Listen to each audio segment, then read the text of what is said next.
What's going on, everybody? And this is Total Madness brought to you by Odds HQ. My name is Clint. I am the host of the Die Hard MMA podcast, and we are here to talk about the overs and unders for UFC Vegas 7. Let's dive right on into it. We got some stuff to talk about. So kicking off the evening, we've got Timor Valiev taking on Mark Striegl. We've got the total set here at 2.5. The over is going to be minus 240. The under 2.5 is comeback plus 200. This is an interesting spot. Timor Valiev is a super touted prospect. Everyone's excited for him to come over to the UFC. Much higher level competition, but Mark is no slouch.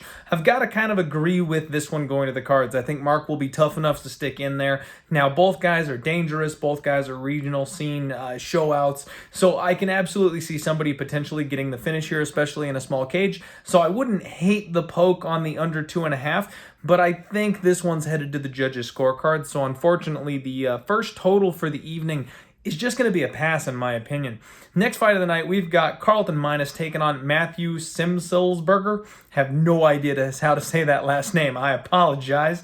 Once again, we've got a total set at 2.5. The over minus 185. The under is juiced to plus 160. So once again, we've got a spot where the over 2.5 is just going to be kind of the next thing. Everyone seems to think that these fights are all going to fly over the total this week. More often than not, I feel like I am agreeing with them, but there are going to be a couple of spots this week where the under cracks in and you just don't really see it coming. Carlton Minus has got some decent offense, and he does like to work the body of his opponents to slow them down. I think Matt is actually pretty green. He's younger, he's fresher, he hasn't been in the UFC none of these guys have been in the UFC very often, but he doesn't have a whole lot of experience. Because of that, I would be tempted to lean on the under 2.5 here. I feel like both these guys are going to come out and they're going to try and show off. Both these guys are going to look for the finish. Both these guys are going to look to make a statement in their first UFC fight. And both guys haven't really been tested at this level. So there's a chance for this to be sloppy. There's a chance for positions to be given up. There's a chance for somebody to be just miles above the other in competition. When you get those kind of crazy variance situations, the under's got to look. So I think that under 2.5 at plus 160 on this particular fight is it's a live look. I like that one. That one's one we might be looking a little closer at later in the week. Austin Hubbard taking on Joe Solecki. The total once again set at 2.5, overjuiced minus 290. Once again, I told you there's going to be a lot of these this week. Under 2.5 is plus 245. Basically, this is the tale of two fighters. If you're backing Joe Solecki, you think this is probably going to go under because he locks up a submission or something like that. If you think this is going to go over, you're probably backing Austin Hubbard, and you think he's going to be able to defend the takedown, keep it on the feet, and then just work on Solecki. Now, there's always the chance that Austin Hubbard can get a KO. We saw it last time out against Max Roshkov, made him quit on the stool. However, Hubbard is more of a volume striker. He's not really a knockout guy, so I don't see him getting it done like that against Joe Solecki, but I'm in the Hubbard camp. I do think he's going to be live in this fight, so I do lean towards the the over. I do lean towards the over. I don't think that the under has a whole lot of value in this particular situation because if you're going to take the under, you might as well just take Joe Solecki by submission or something along those lines. I don't see Joe knocking out Austin Hubbard. Austin Hubbard, sure, maybe he could knock out Joe, but I don't think we're getting the right price at plus 245 considering he goes to decision and just kind of works his opponents over. And Joe is going to be far more durable and far more present, I guess would be the right way to put it.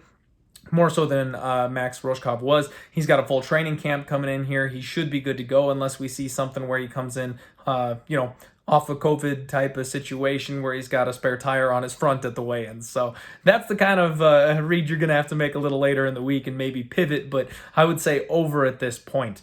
Next fight up, we've got Amanda Lemos taking on Mizuki Inoue. We've got a 2.5 total. Once again, the over minus 220. The under is plus 180. And with women's fights, we're always looking over, right? Like, unless we've got a stellar spot where we think that somebody's going to absolutely crack their opponent, where there's a complete mismatch, we're looking over. So in this case, I gotta look over. We've seen how defensively sound Mizuki Inoue is. We've seen how tough and durable both of these women are, and honestly, neither of them throw with the kind of force and pressure that I think it's going to take to crack the other one. So all I can see is this fight going over. The over 2.5 again is -220, and I think that's not a bad parlay piece in this particular case. Again, I don't see either of them finishing. Maybe Amanda Lemos comes out, lands a liver kick or something like that, but I don't think Inoue has enough power in her hands, and she's primarily a boxer to be able to get it done. And we saw that Inoue was able to go to the ground with a high-level Brazilian Jiu-Jitsu black belt and stay safe, so I don't see Lemos submitting her, and those are kind of their paths to victory respectively. So I think this one's going to the cards, and -220, that's not a bad price tag for it. Takashi Sato taking on Daniel Rodríguez. Total once again set at 2.5. We've got the over +100. The under is -120. They're expecting a finish ever so slightly in this fight, and I can kind of see that. Takashi Sato has absolute bombs for his hands, so he can clip people, he can go to work, and he can hurt people. Daniel Rodríguez on the flip side of this thing, really slick boxer. The dude's got good hands, fast hands, technical striking, so this is going to be a stand-up battle. Takashi Sato has the ability to mix in the takedowns. Maybe he gets some ground and pound off and stuff like that. We've seen Rodríguez have a good offensive submission game as well. These guys are dangerous. The under 2.5 might not be a bad look, and at -120, I don't hate it because both these guys can absolutely contribute to that under cashing. Next up, we've got an interesting spot where Shana Dobson is taking on Mariya Agapova. Agapova is the new shiny star in this division. She's the women's flyweight hottest prospect we've seen in a long, long time. Right now, she is a 12-1 favorite. She's absolutely supposed to tear through Shana Dobson. And surprisingly enough, we've got a total set at 1.5 because of that. So we've got 1.5 juiced to the under at -160, and the over is +140. Now, the last time out, Mariya Agapova absolutely destroyed Hannah Cifers. Hannah Cifers is not the right size to be fighting someone like Mariya Agapova. She was making a short notice turnaround type of fight situation, and because of that, she wasn't prepared, she wasn't ready to go, and she was undersized. It was a bad spot for her. And I think because of that, we may be overinflating Mariya Agapova. I don't know if she's just going to run through UFC caliber competition in the future. Now, is Shana Dobson UFC caliber competition? Probably not. The thing with Shana Dobson, though, is not counting her last fight, she's been remarkably durable. She's gone to the judges' scorecards several times in her last 4 or 5 fights. So I kind of like Shana Dobson to hang in there. Like we talked about before, women's fights, generally they go over. Generally they go to the judges' scorecards. I know Agapova is a monster. I know she's something else. But I feel like Dobson moving over to elevation is going to show some new wrinkles in her game. I think she's going to be a little bit improved here. And having to only go over 1.5 rather than having to go over 2.5, I'm interested in that over at +140. I think that might be a relatively reasonable spot. And I'm going to do a little bit more digging because that's when I might pull the trigger on a little bit later. Marcin Prachnio taking on Mike Rodríguez. The total here is set at 1.5 +100 to the over 1.5 -120 to the under 1.5. And this is a spot where normally speaking, I don't like to take under 1.5s because there's just so much little room for error in that type of situation. But Mike Rodríguez is a big-time knockout artist. All he does is crack people. This guy's got a Muay Thai style. He's long, he's rangy, he's got these big knees, big kicks. So I see him being very, very dangerous in this fight. And we've seen Marcin Prachnio so far get knocked out twice in the first round so far in his UFC run. This whole thing hinges on Marcin. We have no idea what he's going to look like. He's gone completely dark on social media. Nobody's seen this kid for 2 years. Now he's got a comeback fight during the COVID era. We've heard about some of the people overseas not getting tested by USADA during these situations. Does he come over looking like a brick shithouse? Does he come over looking like he's got a spare tire on his front? Those are the questions that we need to know the answers to, because if he is in any way out of shape, if this is a paycheck, if he's just trying to get some money because he's got a UFC contract still and they're trying to get one over for Mike Rodríguez's record, then that under 1.5 at -120 looks perfect. It looks phenomenal. And if he comes in motivated, ready to go, he's been working hard the last 2 years and he's got a new doctor and he's juiced to the gills, well, that under 1.5 probably still looks pretty good because we've seen Mike Rodríguez get knocked out a couple of times himself. But that over 1.5 at +100, if Marcin Prachnio is a little more defensively sound and he's in shape, I would kind of lean on this one maybe to squeeze itself into the second or the third round. So more of a lean to the under than the over for sure, but it really all hinges on what Marcin Prachnio looks like a little later in the week. Make sure you tune in to my post weigh-in recap show on Friday. That's been absolute gangbusters. Every single show, we've picked out more than one winner based on our reads just from the weigh-ins. So make sure you tune in. We'll be looking at a couple of these fights very, very closely this week because I think the weigh-ins are extremely important on a low, mid-tier type of week like this one.